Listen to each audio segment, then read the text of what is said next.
This is Weekend Winners, and this is our first Saturday night meeting coming up for 2021, the new year. Here's hoping that we will find plenty of winners and turn the page quickly on what's been a pretty ordinary 2020. So, hopefully in this edition there's plenty of winners coming our way. We've been able to track down Shane Graham and Angus Garrard. Both young chaps have really good drives coming through this weekend, so let's see what they're thinking about 2021 and this Saturday night in particular. Well, it's a busy night for Shane Graham on Saturday night. He's got a great book of drives. Shane joins us now. Shane, appreciate the time. No worries, Chris. Always a secret. This guy is pretty talented. There's no doubt about it. It was an easy win last week. It's probably a touch harder, but he comes up with a good draw. Do you expect him to be really hard to beat again? Yeah, look, he sort of keeps getting better, you know. Like he every start he's improved up here, so he's got a little bit of gate speed and he can do work, so the draw's good for him, so he should run a good race. You've got a real speedy beginner on your inside at West Point, so how does this play out early? Do you think you've got to park out to win? Yeah, look, you know, at West Point seems to run along over the short trips and that, so, you know, it's looking that way at this stage. Okay, there's a bit of depth, though, in this race. A number of runners with really good form. Yeah, it is. It is a good race, you know. Like my bloke, he's probably stepping up in class a little bit, but he's sort of done everything he's been asked of him, so I don't think, you know, they won't go too fast for him. It's just a matter of what sort of trip we get in running. Okay, race 2, Dapper's on the back up from Tuesday. He was better on Tuesday, but it's a tough draw here. Yeah, look, he sort of, with that ODM tag, it makes things tough for him, you know. He went good Tuesday, but, you know, he's a horse that can win the race with the right trip, but, you know, he needs to have everything go his way. Okay, race 3, key runner here, Stratty, likely favourite. He's shooting for 3 in a row. Are we still yet to see the best of him? Are we still learning about this guy? I think so, you know, like Charlie and Chrissy have been real happy with him, and he's the same. Every start he's had, he's got better, and, you know, like last start he done that quite well within himself and hit the line well, so he seems to be a sort of, you know, a horse I think they'll be going through his grades. Are you drawn to follow out your main danger and tactical response? Yeah, it looks that way. Like he's racing great form, that horse. So, you know, we should get a good trip through there at the start.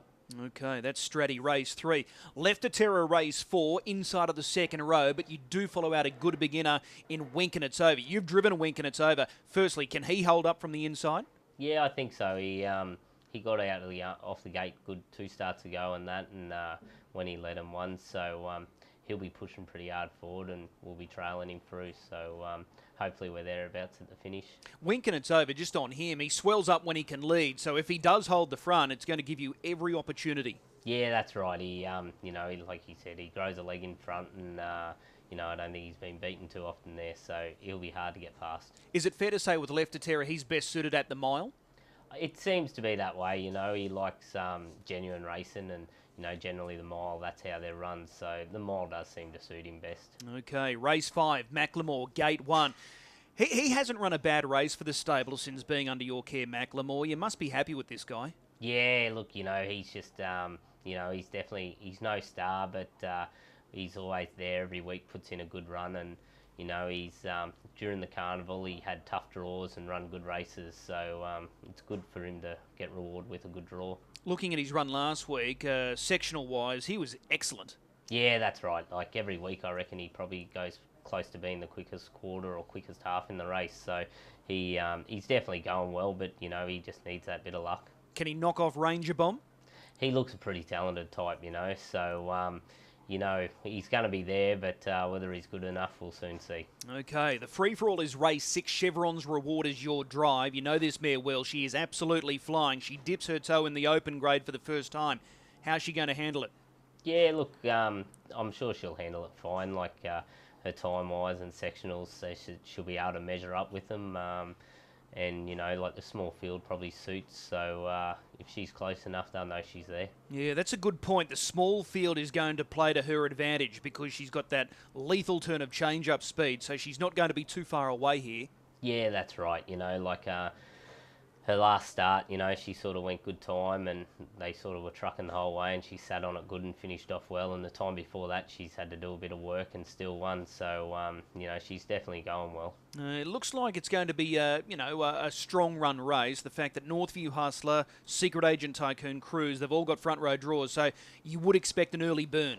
You'd think so, like they're, and you throw Major Cam in there as well. Yeah. So it's going to be, probably we need them to go hard early for us to have our best chance. So let's just hope they do. Okay, well, that's Chevron's Reward, race 6. Race 7, Hurricane Roy. You had the choice of 3 drives here, but you've gone with Hurricane Roy. Let's hope it's the right one. It's an open race. It is. He's going good too. Last week he was up in the free-for-all sort of race, and he ran a real good race. So from the draw and over the short trip, he'll if he finds the top front or up there, he's going to be very hard to beat.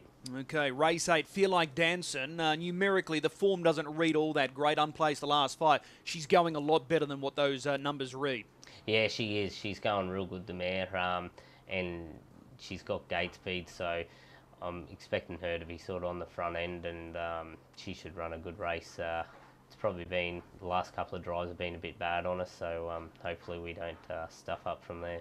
It's only a small field, but there's some good quality here. Lisa Lincoln, Joni's Girl, Fond Memories, they look like they're going to be very hard to beat. Yeah, that's right. It's it's a good field of mares, and a lot of them are in form and that, so she's going to know she's there, but at least she's got the good draw. Okay, the trot is race 9, In the Valley. What can we expect from In the Valley? Fingers crossed I stepped. I've only got him away once, so he, he's just been a bit, few little headaches with the stands, but he got away better last week, but he probably needs to improve a little. Okay, and the last, race 10, Jiggle and Jive. You were with this mare last time out at Redcliffe. What sort of feel did she give you? Yeah, that's right. It was my first drive on her, and she went quite well. She had to do a bit of work over the last lap and that, and she sort of kept coming on the line and that. So, it's probably a bit of a tougher race this week, but if she can get a good trip, I'm sure she'll be finishing off well. Is Pelosi the horse to beat there? Yeah, she's flying, that mare. She was awesome last week, so whoever beats her, I'd say, will be the winner. Well, it's a full book for you on Saturday night. 10 races. Which one are you most keen on? Probably Stratty. He's sort of a horse on his way up and racing well, so he's probably the one I'm looking forward to. Shane, appreciate the time. We'll see you trackside. No worries. Thanks, Chris. Well, it's been a huge year for Angus Garrard, and he starts the new year with a good book of drives on Saturday night. He joins us now. Angus, appreciate the time. Thanks for having me on, Chris. Invincible Loxton race 2. 2 off the second road, 2,138 metres. It's a race that he can certainly feature in. Yeah, definitely, Chris. He's been racing well without much luck the last couple of weeks. Second row draw is probably not ideal, but over the 2,100 it's probably not so bad. The 2 looks probably hard to beat from the draw, but hopefully there's a bit of pressure early and that'll bring us into the race. It's always hard to predict, but it does look like this front line could throw up a bit of early pressure, which will help you. Yeah, definitely. I think it'll be one of those races where it's either really strongly run race or there won't be much happening at all, so we'll just have to see. Yeah, okay. Race number 3 again for your dad here, Bumper. It's a sticky draw, gate 6, but he is going well. Yeah, he's racing really well, Chris. He's just another one that hasn't had any luck with draws.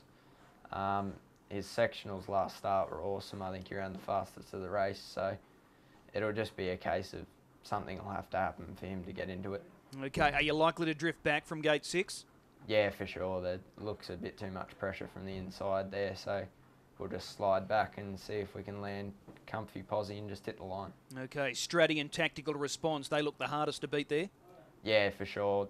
Tactical Response has been racing awesome without any luck, and Stratty's been super impressive his last few, so that'll be very hard to beat. Okay, race number 4, Letterkenny Boy was able to scoot up the inside last week and score. He's got gate 3 here on Saturday night, so it's a completely different kettle of fish here. How do you see it early? There's a bit of speed from the inside and the outside. Winking It's Over is a good beginner, as well as Key Largo out wide, so we'll just drift back and look for a nice posse and see if we can get into it late. Early thoughts, who do you think will lead? Do you think it will be Winking It's Over, or can Key Largo get across? It's probably tough to say. It probably just depends if anything else decides to come out under Key Largo, I'd say. If he sort of gets a clean passage across, he might be a fair chance of getting it clear.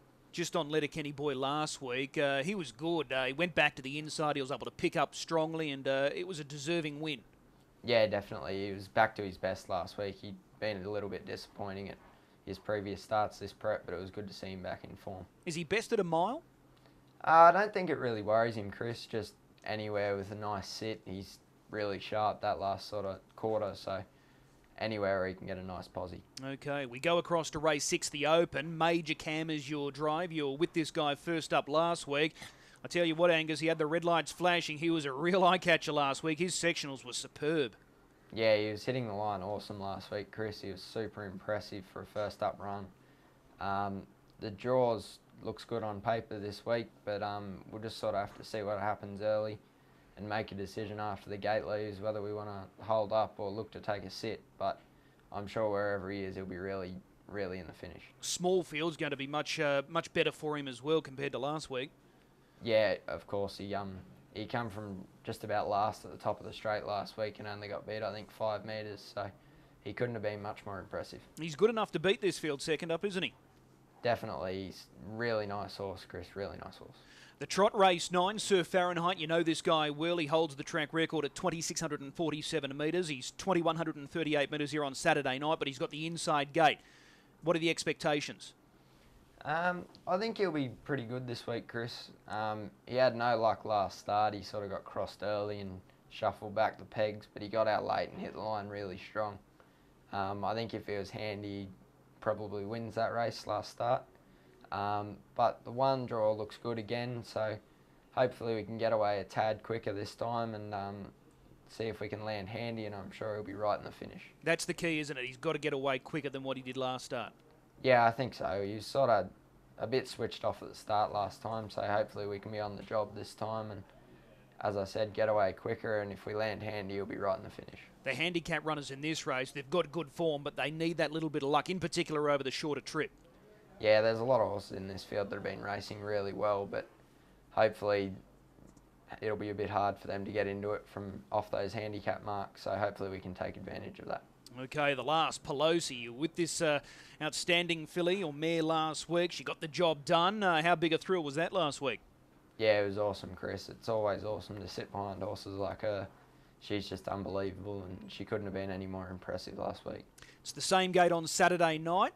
Slightly different field, but she's clearly the horse to beat. Yeah, I think so, Chris. It's never easy from the 7 draw at Albion, especially when there's a lot of speed inside. But hopefully that plays to our advantage, tad, and we can sort of get into it late again. Okay, she looks the horse to beat. She's going to be at a short price there, and just looking at that replay, she really just gobbled them up strongly over the final stages. Yeah, she was awesome. She couldn't have impressed me any more last week. Is she your best drive on Saturday night again? Yeah, I think so, Chris. Okay, well, that's race 10, number 7, Pelosi. Angus, as always, appreciate the time. We'll see you trackside. Thanks, Chris. A big thanks to both Shane Graham and Angus Garrard for their time and insights there with their drives on Saturday night. We wish them the very best of luck. If you're looking for a good gamble at this stage for Saturday night, I think we go with race 2, number 2, Handsome Hero. Yes, he's been unplaced his last 5, but he's going better than what the numerical form reads, and that last start effort I thought was terrific. Comes up with a good gate here, he should be handy, and he's a versatile type. So race 2, number 2, Handsome Hero, I think he's the way we play early at this stage. If you are gambling, please do so responsibly. We'll see you trackside on Saturday night at Albion Park.